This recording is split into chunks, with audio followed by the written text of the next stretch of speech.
అధికారులకు, పాత్రికేయులకు, విద్యార్థిని విద్యార్థులకు, జిల్లా ప్రజలకు భారత గణతంత్ర దినోత్సవ శుభాకాంక్షలు తెలియజేస్తున్నాను.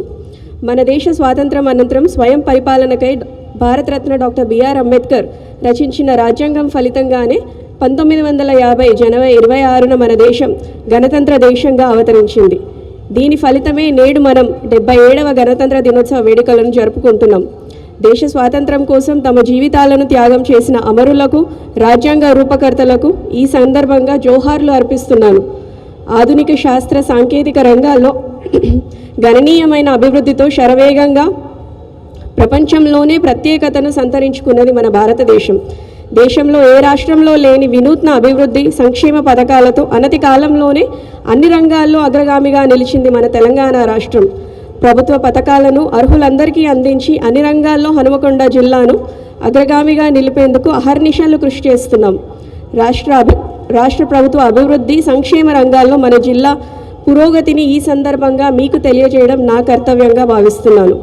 Young India integrated residential schools Telangana విద్యార్థులకు విద్యా వ్యవస్థలో అంతర్జాతీయ ప్రమాణాలతో కూడిన విద్యను అందించేందుకు రాష్ట్ర ప్రభుత్వం నియోజకవర్గానికి ఒక young India integrated residential schools ఏర్పాటుకు శ్రీకారం చుట్టింది. జిల్లాలో వరంగల్ పశ్చిమ, పరకాల నియోజకవర్గాల పరిధిలో యంగ్ ఇండియా స్కూల్స్ మంజూరయ్యాయి.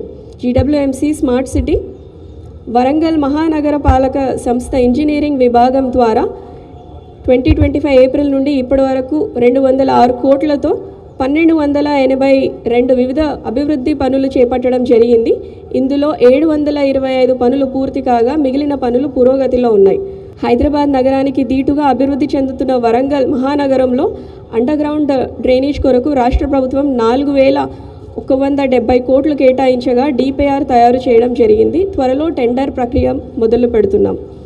రాష్ట్రాన్ని అన్ని రంగాల్లో ముందుకు తీసుకువెళ్తున్న శ్రీయుత గౌరవనీయులైన ముఖ్యమంత్రి వర్యులు శ్రీ యనుమల రేవంత్ రెడ్డి గారికి, జిల్లా అభివృద్ధికి సహకారం అందిస్తున్న జిల్లా మంత్రివర్యులకు, గౌరవ పార్లమెంటు సభ్యులు, గౌరవ శాసన మండలి సభ్యులు, గౌరవ శాసన సభ్యులు, గౌరవ స్థానిక ప్రజాప్రతినిధులు, జిల్లా ఉన్నతాధికారులకు, పోలీస్ సిబ్బందికి, న్యాయాధికారులకు, స్వాతంత్ర సమరయోధులకు, తెలంగాణ ఉద్యమకారులకు, స్వచ్ఛంద సంస్థలకు, జర్నలిస్టులకు, జిల్లా ప్రజలకు ప్రతి ఒక్కరికి పేరు పేరున హృదయపూర్వక ధన్యవాదాలు తెలియజేస్తున్నాను. జై హింద్.